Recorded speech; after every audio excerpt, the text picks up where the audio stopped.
Creo que... ¿Me escuchan? ¿Se puede ver la presentación? Sí, doctor. Doc, una pregunta. ¿La clase de hoy la va a grabar? Buena pregunta. ¿La voy a grabar? Sí, la voy a grabar.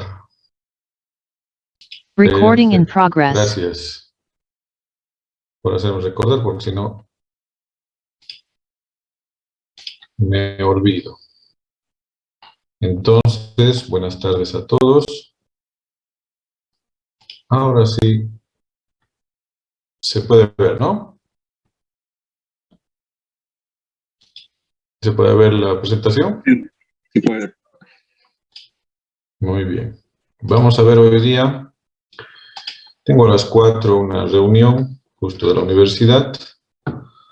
Así que vamos a avanzar hasta esa hora, un poco más, aumentando cada vez un poco el tiempo porque es un poco difícil, ¿no? Estar volviendo de nuevo a lo virtual. Vamos a estar así hasta fin de mes por lo menos. Después de eso ya veremos, ¿no? Lamentablemente están aumentando los casos de COVID, pero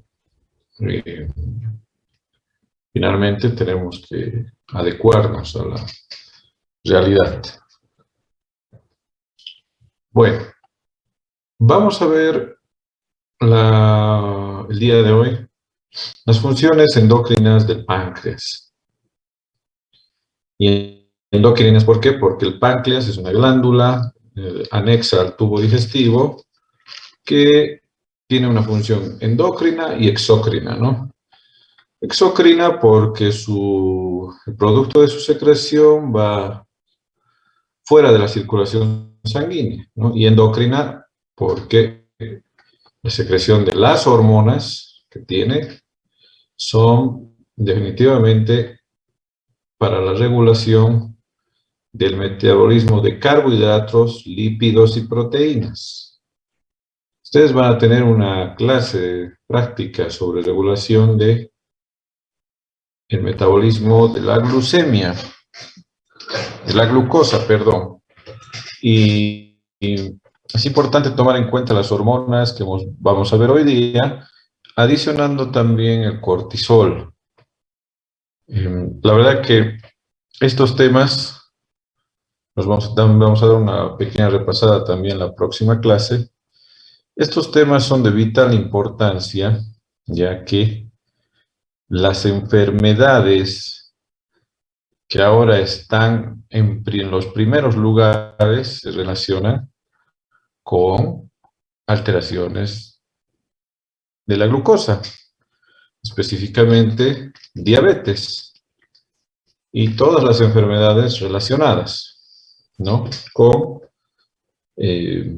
obesidad, sedentarismo, hipertensión, que inclusive llegan a enfermedades renales, las conocidas como insuficiencia renal, donde, como ustedes una vez debieron escuchar, se llega a esta situación de la diálisis, ¿no?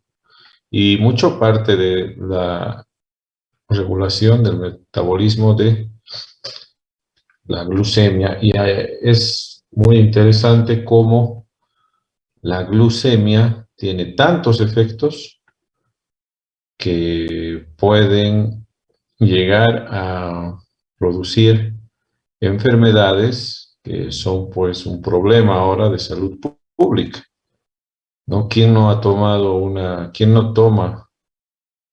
una gaseosa, ¿no? Esta mañana tomaba una gaseosa, por ejemplo, ¿no? Y quién no consume algún dulce o come comida chatarra, ¿no? Donde tienen, o come fideo o arroz, donde la cantidad de glucosa es pues elevada. Así que una función como médicos de ustedes va a ser, primero, dar el ejemplo, tener una dieta balanceada, y segundo, recomendar siempre el consumo de alimentos con una dieta equilibrada. No digo que no tienen que consumir azúcar, ¿no? No estoy diciendo eso. Lo que digo es que la dieta debe ser equilibrada, y parte eso de lo que vamos a ver hoy día. Bueno, páncreas es una glándula mixta, es una glándula que, como vemos en este recuadro, tiene dos partes, una exócrina y una endocrina, ¿no? Los acinos pancreáticos que llevan ciertas, cierta secreción que vamos a ver cuando nos toque el tubo digestivo, no son sobre todo una secreción enzimática, ¿no? Para la digestión precisamente de alimentos. Eso va al tubo digestivo, no va a la circulación. Ese es el páncreas exócrino, ¿no? Pero existe un tejido denominado páncreas endocrino, una parte de la glándula, que está agrupado como a manera de islas, por este ahí su nombre de islotes, ¿no? Y que específicamente esta agrupación de células en islotes, denominadas de Langerhans o islotes de Langerhans, como quieran, estos islotes pues tienen una serie de células que secretan las diferentes hormonas. Eso seguramente se vio en la materia de histología. Las diferentes células secretan las hormonas que nos interesan el día de hoy, ¿no?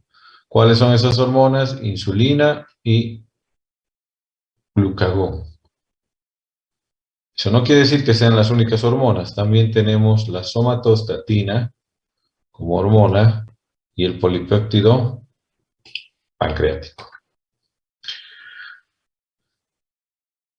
Estas células que componen los islotes se pueden dividir en diferentes tipos, ¿no? Que están ya identificados para la secreción de cada una de estas hormonas. Pero me voy a permitir mostrar mejor un cuadro, ¿no? En este cuadro vamos a poder ver los tipos de células de los islotes de Langerhans, el volumen más o menos porcentual en relación a la cantidad de células que conforman el islote y la hormona que produce. Por ejemplo, o haciendo el análisis, ¿no? ¿Existen qué tipos de células? Existen células alfa, células beta, células delta y células P, que esto podríamos analizarlo en relación al libro, que hay que verlo como está, porque me parece que está de forma diferente. Pero el hecho es que no cambia en gran medida los porcentajes, que no están, esto sí estoy seguro que no están igual que en el libro, pero no hay una diferencia muy grande, ¿no? ¿Qué podemos analizar en este cuadro? Primero, que la mayor secreción está en las células beta, ¿no? Un 55-60% de las células que conforman el islote de Langerhans o de Langerhans son células beta que secretan insulina. Entonces la hormona, perdón, que más se secreta es la insulina, acompañado de un compuesto que es parte de del producto de secreción de la insulina, que es el péptido C. Entonces, yendo de mayor a menor, primero la célula beta. En segundo lugar están las células alfa. Células alfa, en segundo lugar, en relación a qué? En porcentaje, ¿no? Más o menos 25 o 30% de las células de los islotes de Langerhans son células alfa. Células alfa que secretan glucagón. Entonces, de ahí la importancia, de ahí que resalta precisamente la secreción tanto de insulina como de glucagón, ¿no? Que tienen efectos, básicamente tienen efectos opuestos. Entonces, la primera idea que tenemos que tener sobre el glucagón y sobre la insulina. Tienen mucha relación porque tienen efectos más o menos casi definidos como opuestos. ¿Efectos sobre qué tiene la insulina y el glucagón? Tienen sobre la regulación de los carbohidratos, del metabolismo de los carbohidratos. Pero no solamente sobre los carbohidratos, también tienen funciones sobre el metabolismo de lípidos y sobre el metabolismo de proteínas. Eso también tenemos que añadirlo y tenemos que eh, ir ya armando, ¿no? Tenemos dos células en los islotes, beta y alfa, beta mayor, alfa un poco menos. Secreta la beta insulina, la alfa secretan glucagón.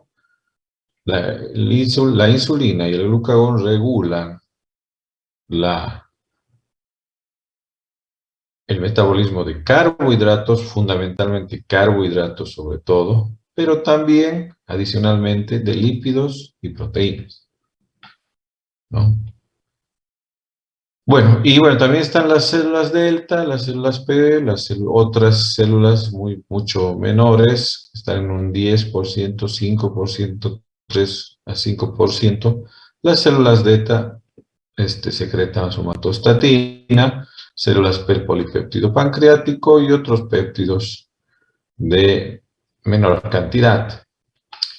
Nos vamos a centrar hoy día, como ya les decía, en la secreción de células alfa y beta, o sea, glucagón e insulina. Bueno, la glucemia tiene varios efectos, ¿no? Y vamos a empezar un poco con los efectos que tienen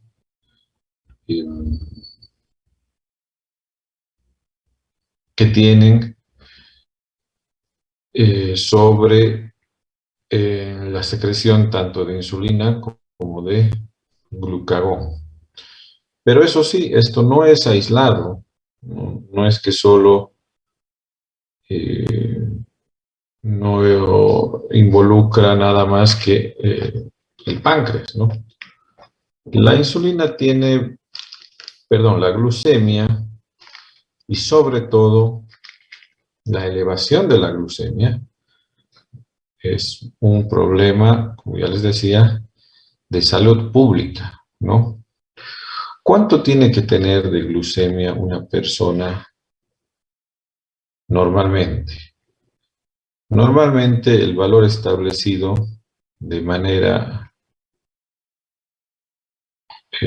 muy específica, porque esto está ampliamente, ya que es un problema de salud pública, está ampliamente, perdón, está ampliamente eh, estudiado, ¿no? Y el valor de la glucemia ya está definido a un punto casi exacto, ¿no?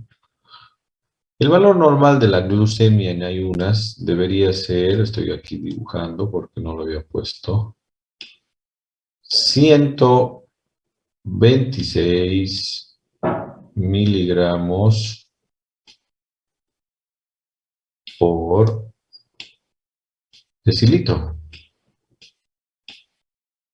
¿Qué quiere decir esto? Que el valor, ¿qué importancia tiene este valor? Y hay que tenerlo muy en cuenta. Muchas veces, tal vez, algunos de ustedes, porque no falta un familiar que tenga un problema de diabetes o una persona conocida, como este es un problema amplio, entonces ya se hace incluso autotest, ¿no?, de glucemia, que no son los más adecuados, por cierto, solo nos dan una idea. El estudio de la glucosa se tiene que hacer en un laboratorio certificado, ¿no? No en un laboratorio trucho tampoco. Y esos tests que se usan solo son de referencia, ¿no? Si hay duda, hay que hacerse en un laboratorio. Pueden traer resultados falsos. El valor de la glucemia normal es hasta 126 miligramos por ciento o por 100 ml por decilitro, ¿no? Que ustedes saben que es la constancia. La constante es la misma.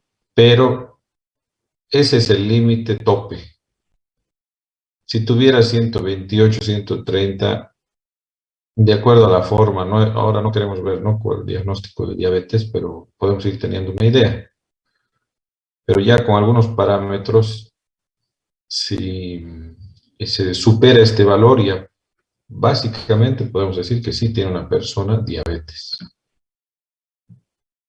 Se estudia ampliamente la diabetes, va a ser una de las enfermedades que van a estudiar más, por eso de ahí radica la importancia de conocer el funcionamiento de estas dos hormonas. Pero como había empezado la clase, no es muy peligroso para la persona tener una glucemia, glucosa en la sangre, eso es glucemia, tiene una glucosa en la sangre por periodos de tiempo prolongados durante el día por encima de este valor, ¿no? Hay personas que tienen 150, 200, 300, 400 de glucemia, imagínense. Y eso les afecta porque pueden llegar hasta un coma, ¿no? Porque no se ha regulado la glucemia, ¿no? Y eso trae estos problemas que son relacionados precisamente con la insulina. Bueno, ¿y qué es lo que hace? ¿Cómo es que se secreta precisamente la insulina, que es la primera hormona que vamos a ver? La insulina tiene la célula beta, esta que tenemos aquí en cuadradito en esquema, es una célula beta. ¿De dónde? De los islotes de Langerhans, ¿no? Tiene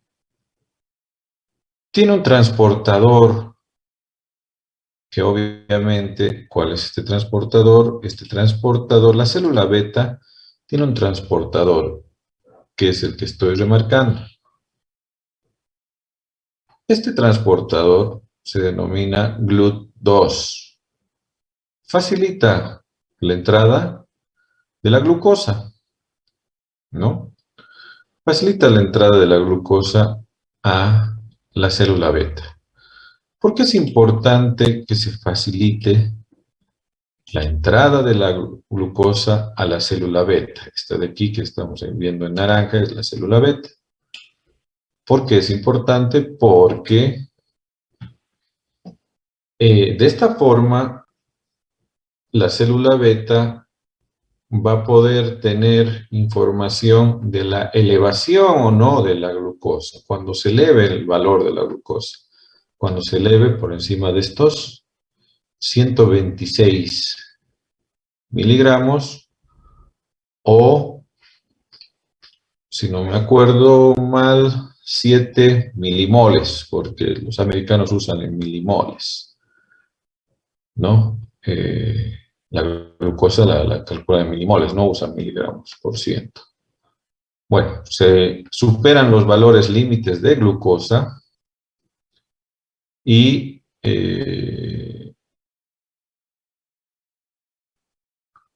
o está baja la glucosa o se mantiene normal, pero la información, como hay un transportador que facilita la entrada de glucosa, entonces la célula tiene información clara sobre cuál es el estado de la glucosa en sangre.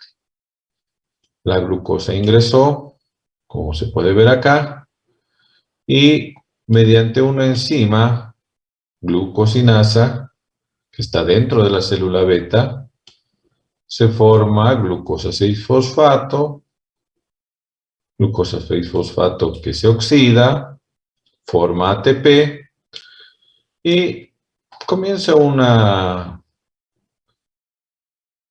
reacción en canales, en proteínas transmembrana que transportan potasio, haciendo que este ATP que se ha formado por oxidación de la glucosa que ingresó, de la glucosa 6-fosfato que se formó, cierra estos canales. Como verán aquí, están cerrados estos canales. Inicia un proceso muy interesante porque a la vez que se cierran estos canales, inmediatamente, por los efectos en la membrana, sobre todo de despolarización, permite la apertura de otros canales. Entonces, se cierran los de potasio en la célula beta. Estamos en la célula beta, ¿no? Se cierran los de potasio, pero se abren los canales de calcio.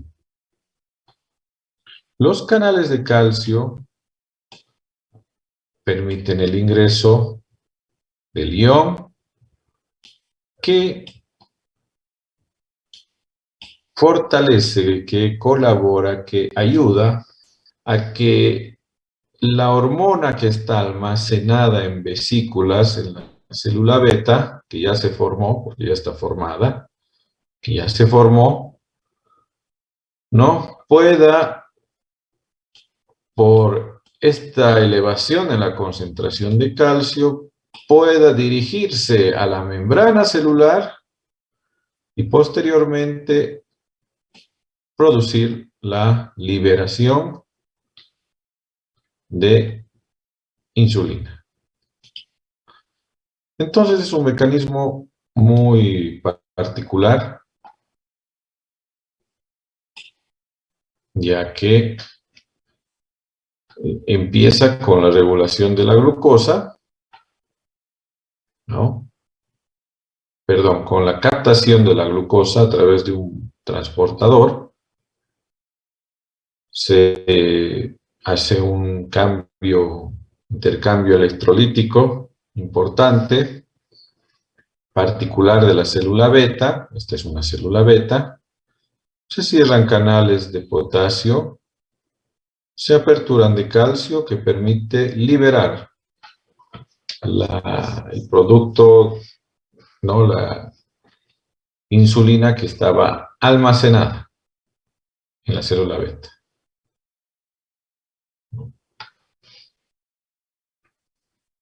Ahora, ¿qué va a hacer, ¿no? ¿Qué va a producir? ¿Qué relación va a tener la célula, la secreción de la insulina con algunas situaciones normales, fisiológicas, o inclusive con algunas otras hormonas, ¿no? Por ejemplo, estas funciones están en el libro, no es necesario escribirlas, yo las voy a remarcar, ¿no? Aumenta la secreción de insulina gracias al aumento de la glucemia. ¿Qué pasó aquí? Ok. Gracias al aumento de la glucemia, al aumento de ácidos grasos libres, de aminoácidos, y como verán, no solo es glucemia. La insulina puede ser secretada por aumento de ácidos grasos libres o aumento de aminoácidos en la sangre. Entonces, es nomás carbohidratos. La insulina regula carbohidratos, lípidos y proteínas.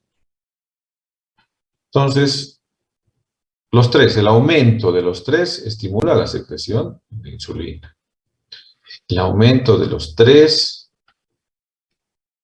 el aumento de la insulina también puede deberse a la secreción de varias hormonas gastrointestinales, como ser gastrina, colecistocinina, secretina, péptido insulonotrópico dependiente de la glucosa, un péptido parecido al glucagón, ¿no? Son hormonas gastrointestinales, son varias. Esto está en el libro, no se preocupen.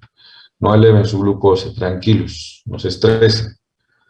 ¿Por qué les digo no eleven su glucosa? Porque el glucagón, la hormona de crecimiento, y el cortisol también, que están elevados, ¿no? Pueden hacer que se estimule la secreción de insulina. Estimulación parasimpática, acetilcolina, estimulación beta-adrenérgica, y un término que creo que no corresponde, ya corresponde a enfermedad, pero que pueden conocerlo, ¿no? El término de resistencia a la insulina, ¿no? Resistencia a la insulina. ¿Por qué resistencia a la insulina? Es un mecanismo interesante. Bueno, cuando yo en realidad era auxiliar de docencia, de fisiopatología, y eso es lo que era más un hobby, explicar estos procesos, ¿no? Esto tiene que ver más con la enfermedad denominada diabetes, pero es bueno saberlo para entender cómo funciona la insulina.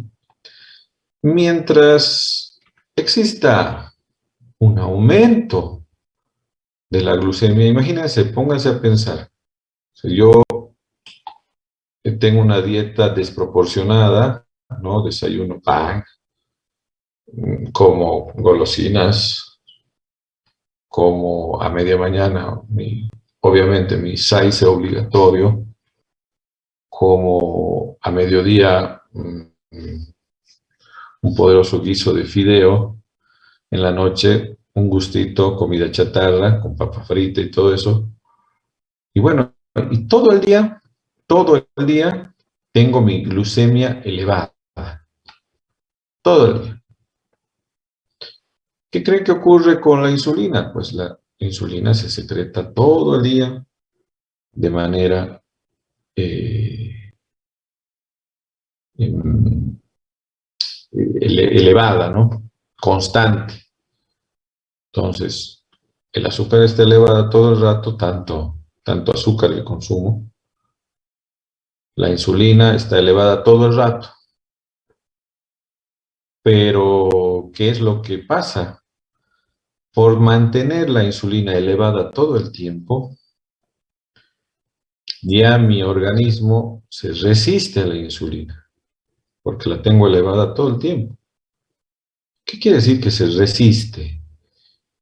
Que no le hace caso, ¿no ve? Así como ustedes se resisten a veces estamos resistiendo a estudiar, ¿no? Seguramente ya el fin de semana, domingo en la noche, hora ya de estudiar sistema nervioso, ¿no? 1 hora por tema, son 15 temas, solo necesito 15 horas, ¿no ve?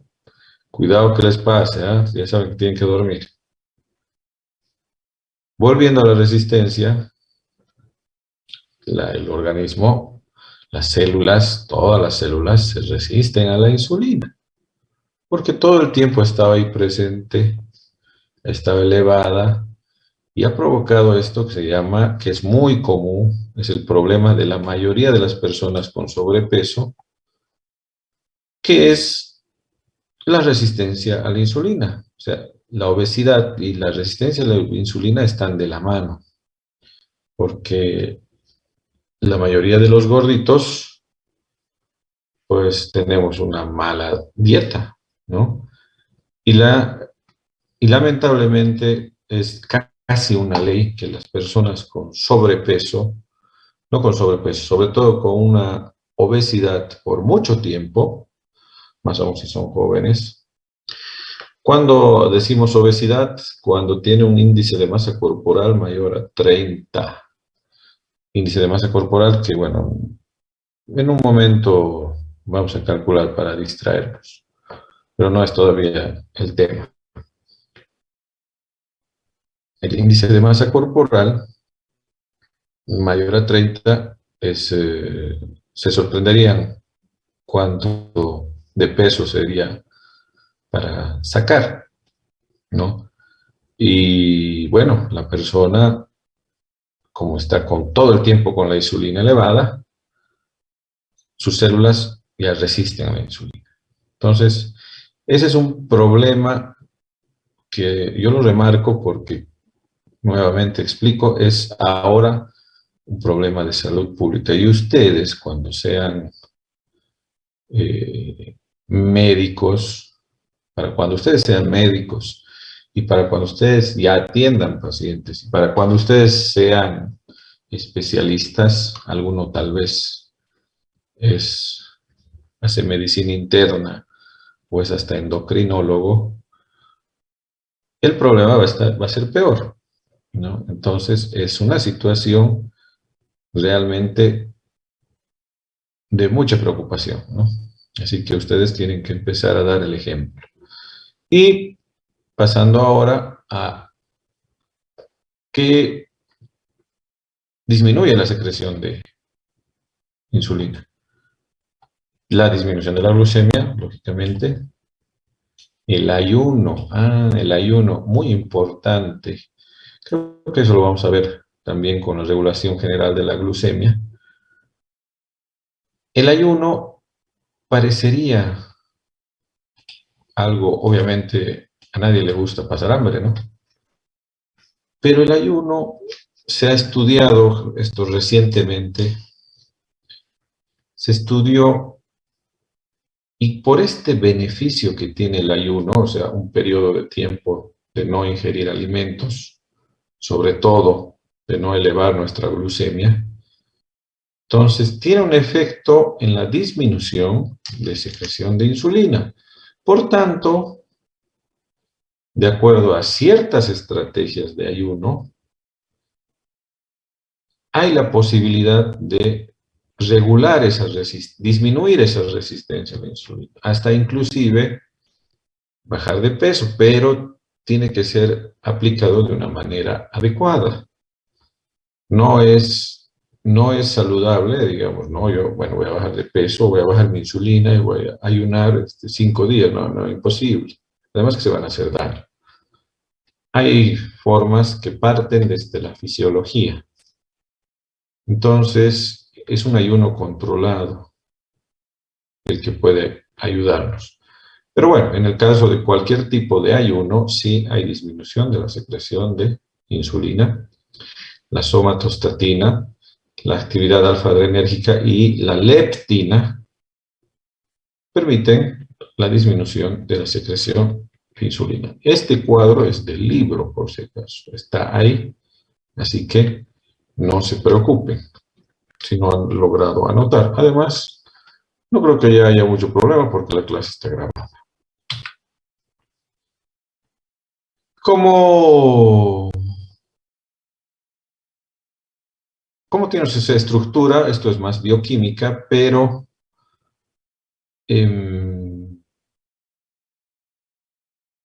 como verán, de aquí que me interesa saber de la insulina. Me interesa saber que por esta estructura, ¿no? Aquí estoy viendo una serie de aminoácidos, bastantes aminoácidos en una cadena A y una cadena B, unidos por puentes de disulfuro.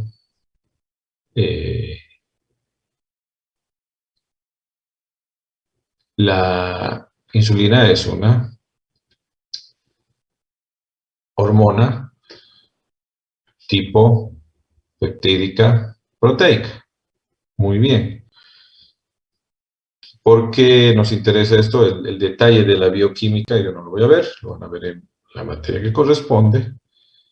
Pero la insulina, como es una hormona peptídica y proteica, tiene una actuación a cierto nivel de la célula, ¿no? Cuando va a ejercer su mecanismo de acción, ¿no? Y ese lugar de mecanismo de acción es precisamente, ¿qué lugar será?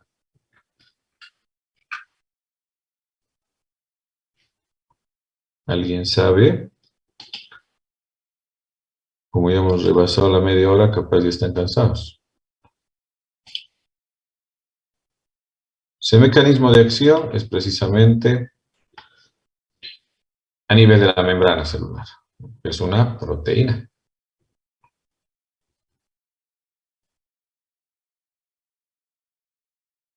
Como la insulina, hay algunas sustancias, solo para mencionar, ¿no? Algunas sustancias que actúan de manera similar, como la proinsulina, y otras dos importantes, que son factores de crecimiento similares a la insulina, solo para información esto.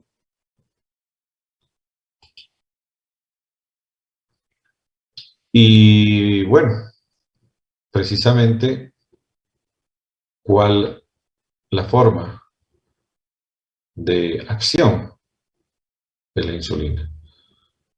Si vemos, vamos analizando, vamos a ver aquí cómo actúa.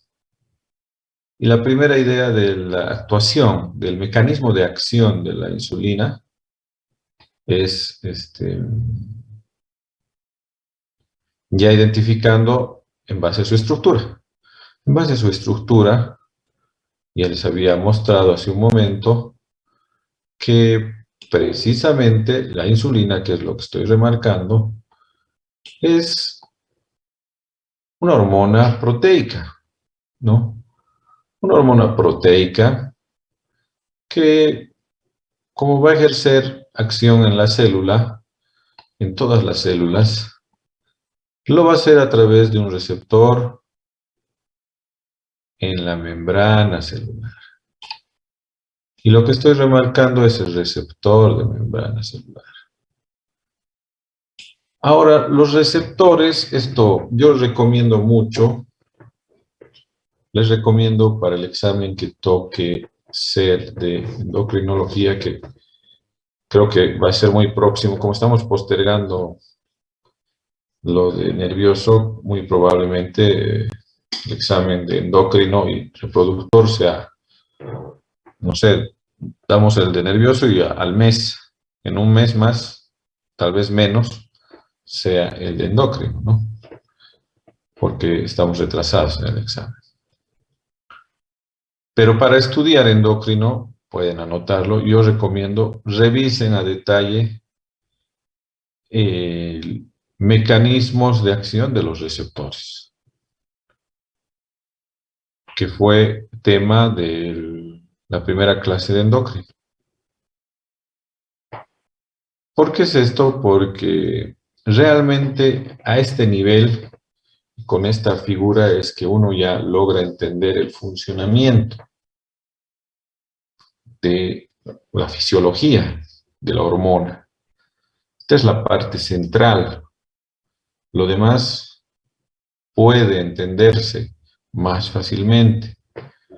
Pero esta es la parte central. Así que de cada hormona, voy a repetir eso en las siguientes clases también, de cada hormona debemos saber dónde actúa a nivel de la célula y cuál es el detalle de su mecanismo de acción, ¿no? ¿Por qué les digo esto? Porque les va a servir, va a ser muy útil, primero, para entender la fisiología. Segundo, que enfermedades, la fisiopatología, la acción de medicamentos, que ustedes ya quieren, ¿no? Quieren saber medicamentos. Entonces, se da pues de esta forma, ¿no? Y de ahí yo puedo decirles, básicamente estamos viendo el funcionamiento de un medicamento. ¿Por qué estamos viendo el funcionamiento del medicamento? Porque las personas diabéticas, de acuerdo a lo que ya está en protocolos, en algún momento, sea tipo 1, tipo 2, otros tipos de diabetes, o sea, de inicio brusco, o sea por una condición grave, bueno, para tratar la diabetes, utilizan insulina. ¿No ve? Si bien tiene diferencias, lógicamente, no digo que es la misma insulina. Hay insulinas de diferente tipo, ¿eh? Hay insulinas sintéticas, ¿no? O sea, medicamento. La insulina como medicamento es de diferente tipo. Saben ustedes, ¿no? Que colocarse la insulina es un procedimiento ya automático en las personas que si tienen la diabetes, sobre todo las diabetes tipo 1, donde no producen, o sea, no, sus células beta de sus islotes pancreáticos no producen la insulina. Así que si no producen la insulina, ¿qué hay que darles? Hay que darles insulina. Para hacerlo esto, no hay otra forma más que inyectándose la insulina. Y bueno, y si se inyectan la insulina, o si analizamos la función de la insulina, esta va a ser la función, ¿no? ¿A dónde va a ir a llegar la insulina? Va a llegar a nivel celular, llega hasta la membrana celular, ¿no? Hasta la membrana celular, donde, como he marcado acá, voy a hacerlo más grande. Perfecto. Llega hasta la membrana celular, donde, ¿no? Como verán, tiene un receptor específico la insulina. Un receptor específico a nivel de la membrana. Por si acaso en este dibujo, esta es la insulina, para que no confundirnos. Y el receptor es este, un receptor complejo, ¿no? Que tiene dos porciones, una alfa y una beta. Este receptor está formado por proteínas de membrana que tienen un lugar o dominio ligando, si recordamos receptores, para la insulina, que cuando se produce esta unión con el receptor, por eso les decía, revisar los mecanismos de acción de acuerdo a las proteínas, cuando se produce esta unión, inmediatamente se activa, voy a volver atrás, perdón, y aquí está, ¿no? Se activa ya dentro de la membrana, ¿no? En la porción beta, dentro de la membrana se activan unas enzimas. En el caso de, voy a remarcar en su lugar, perfecto. En el caso de la insulina, ese receptor estimulado activa unas enzimas denominadas tirosinasinasas. Entonces, las tirosinasinasas son las encargadas de iniciar precisamente los diferentes cambios en la célula, que van a lograr, que van a mostrar, ¿no? La acción de la insulina en cada célula. Estas tirosinasinasas, ¿no? Promueven los denominados sustratos del receptor de insulina y fosforilación de enzimas, que van a tener efectos a grandes rasgos de la siguiente forma. 1. Forma más transportadores de glucosa, o sea, proteínas de membrana. Estos transportadores de glucosa van a permitir, como estarán viendo acá, permitir el ingreso de la glucosa. Esta es la base más importante del mecanismo de acción de la insulina. Porque vamos a recordar el estímulo principal de la insulina. Se eleva mucho la glucosa. O hay un nivel normal de glucosa, no vamos a ir a la enfermedad. un nivel normal de glucosa. Bueno, hay glucosa ahí dando vueltas en la sangre, tiene que ingresar a la célula. Entonces, la insulina, como se les explica a veces a los pacientes, es la llave que permite aperturar la puerta para que ingrese la glucosa a la célula. ¿No ve? Yo no le diría tan llave así, ¿no? Pero bueno, si lo vemos por este gráfico, puede ser que sí, pero como verán, la insulina se une a su receptor, que es todo esto, con sus porciones alfa, beta, se une a la porción alfa del receptor, y la porción beta estimula dentro de la célula una tirosina sinasa que estimula la formación del transportador de glucosa. Y gracias al transportador de glucosa, que es una proteína, en la membrana celular de la célula ya se facilita la entrada de glucosa. Ah, bien, entonces es un mecanismo un poco más complejo, ¿no? Estamos hablando de un receptor con porción alfa-beta, de una enzima tirosinasa, de una fosforilación y formación de proteína, que es el transportador, y que recién después de pasar todo eso, va hasta la membrana de nuevo y deja entrar a la glucosa.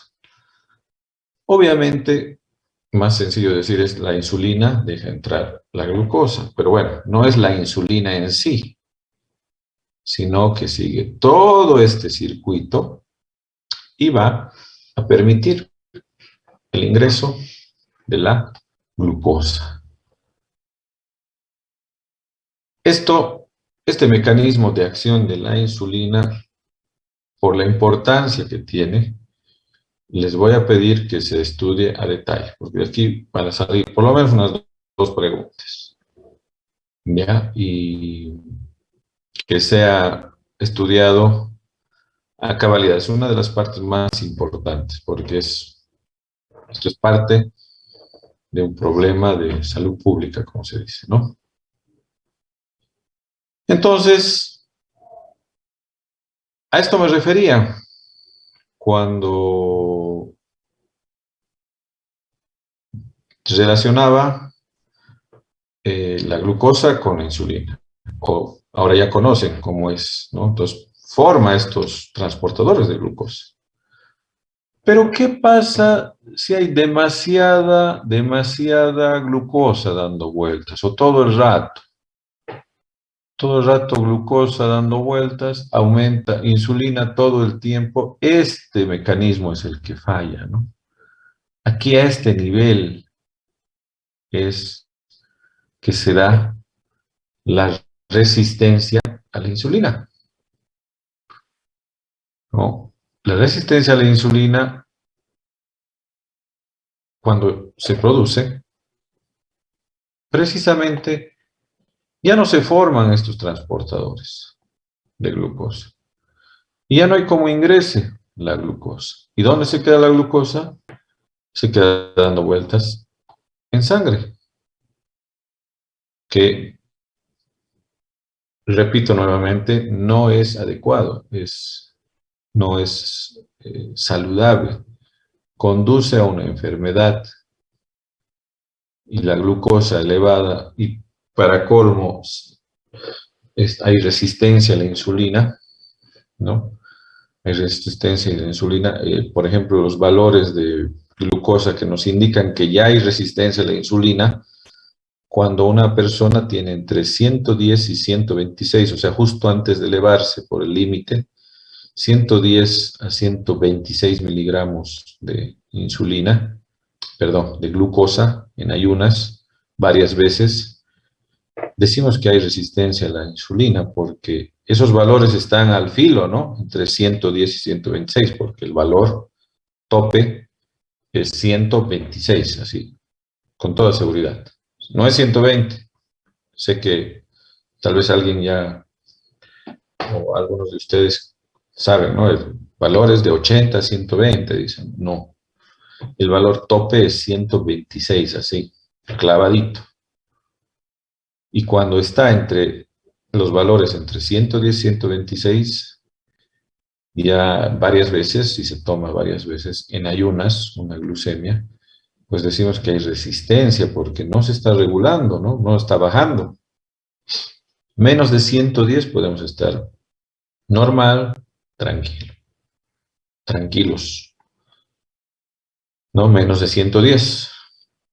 Si varias veces está entre 110, 120, ahí hay una resistencia. Hay que tomar acciones inmediatas, ¿no? Cambiar el estilo de vida, más ejercicio, este, controlar la dieta, disminuir la ingesta de todo lo que sabemos que tiene glucosa,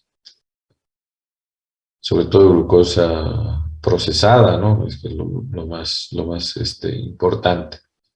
Entonces, la insulina, por este mecanismo, promueve la formación de transportador de glucosa. Ahora, como verán en el esquema, este esquema es de libro, así que no se estén complicando, no estén boteando, la clase además está grabada.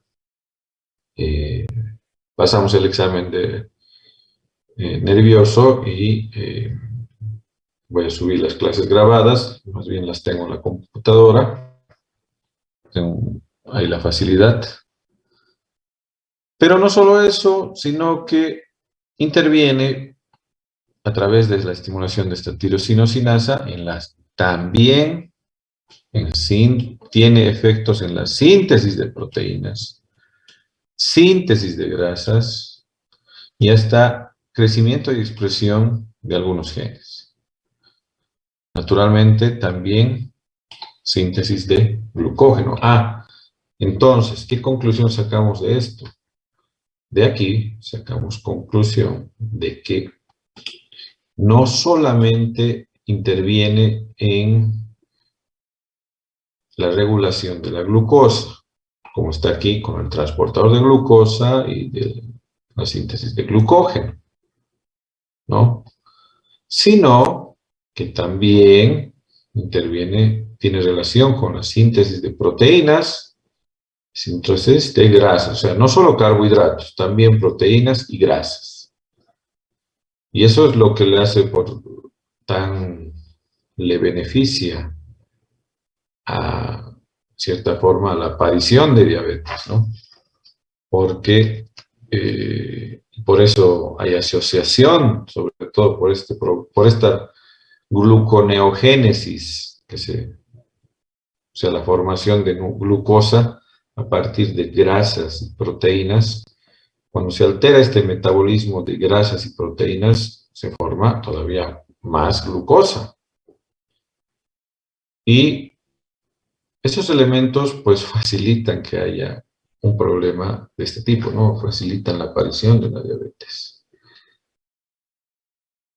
Veamos. Efectos de la insulina, ¿no? ¿Qué efectos tiene?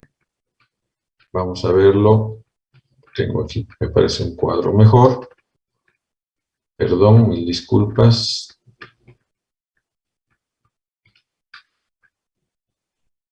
Parece que no lo puse. Efectos de la insulina.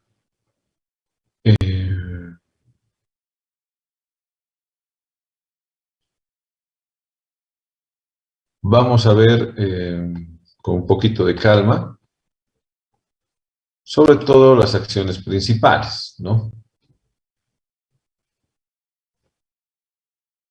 ¿Qué efectos tiene la insulina? Tiene varios efectos. Lo primero, para entender estos cuadros y las funciones que ya tiene la insulina, es primero que interviene no tiene acciones solamente con los carbohidratos, o sea, glucosa, sino que también tiene efectos en proteínas y también efectos en los lípidos, ¿no? De ahí que, como podrán ver, una de las funciones, ¿no?, de la insulina es obviamente mayor transporte al interior de la célula de glucosa, pero también de aminoácidos. A ver, no solo es glucosa, también aminoácidos. Y de potasio en células muy sensibles a la insulina, ¿no? Como la misma célula beta, ¿no? Del organismo. Entonces, ¿qué estimula también?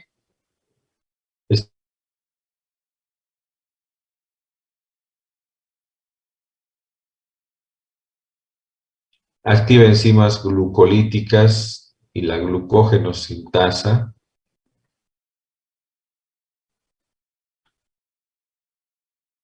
Inhibe la fosforilasa y de enzimas gluconeogénicas, ¿no?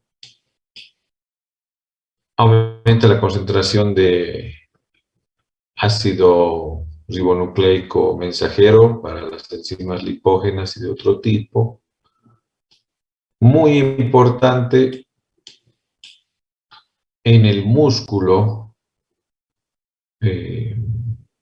mayor ingreso de la glucosa a los miocitos, más síntesis de glucógeno, incrementa capacidad de aminoácidos, mayor síntesis de proteica en los ribosomas, catabolismo de proteínas. Entonces tiene varias funciones. Aquí en músculo es importante, ¿no? Ya que si bien es un problema el hecho de que exista aumento de glucosa, de insulina, para producir enfermedades que ya son muy comunes, miren la relación, las funciones que tiene a nivel de músculo, son varias, ¿no? Son varias. Pero afortunadamente, el solo hecho de cambiar el estilo de vida y realizar la actividad física ayuda a que se regule de manera adecuada la glucosa en sangre y la secreción de insulina. Por tanto, realizar ejercicio debe ser ya para ustedes una recomendación que deben hacerla muy continuamente, siempre, bueno, empezando por uno mismo, empezando por las personas más cercanas, la familia, y cuando sean médicos, a los pacientes, ¿no? Promover, indicar, recomendar y en algunos casos obligar a hacer actividad física, pues tiene un efecto, en este caso, muy directo, ¿no? Porque si se utiliza esas fuentes de energía, como que en el músculo es la glucosa, si se va utilizando esa fuente de energía de depósito que es el glucógeno, si se va utilizando, se va formando y utilizando como energía lo derivado de ácidos grasos y se van promoviendo más la formación de proteínas precisamente para los músculos. Entonces verán ustedes que aplicando la fisiología, aplicando este conocimiento, ya pues da una solución a este tipo de enfermedad. Pero primero, lógicamente, conocer la fisiología, ¿no? Y en hígado, ¿no? Promueve síntesis de lípidos, de proteínas, aumenta, ¿no? Por eso está ligado, ¿no? También el aumento de la glucemia y la enfermedad de diabetes está ligada a alteraciones de los lípidos. Y bueno, en síntesis, mayor crecimiento celular. Vamos a ver nuevamente con calma la próxima clase. Aquí voy a hacer un alto. Entonces voy a parar la Recording stopped. grabación. Como les decía, tengo una actividad dentro de un momento y creo que, bueno, hemos avanzado como para cansarnos un poco. Entonces, el día viernes vamos a pasar normal a las 3 de la tarde. Les recomendaría no faltar. Quiero explicarles cómo van a dar su evaluación del día lunes, ¿no? Que eso va a ser lo que tengamos de mayor importancia el día viernes para que demos una evaluación más práctica, más ágil, con todas las medidas de bioseguridad y que podamos dar un examen de tal forma que podamos saber nuestra nota ese día, ya que yo sé que tengo pendiente, peor ahora, mostrarles las notas del examen anterior. Bueno, eso lo vamos a resolver después. Ahora quiero ver de que ya a partir de ahora en adelante, la estrategia para que ustedes sepan su nota ese día. Y no va a ser muy difícil, les diré. Ya son cosas estables que alguna vez ya se ha hecho, bueno, yo las he hecho, y que seguramente les van a hacer fuera de nuestra universidad, ¿no? Cuando ustedes que van a ir a todo lado, van a dar exámenes en todo lado y bueno, así es como se dan los exámenes. Hasta aquí, jóvenes, ¿alguna pregunta, duda, comentario? Si no hubiera nada, nos vemos directamente el viernes. No se falten el viernes. Gracias, Doc. Hasta luego. Bueno, nos vemos, jóvenes.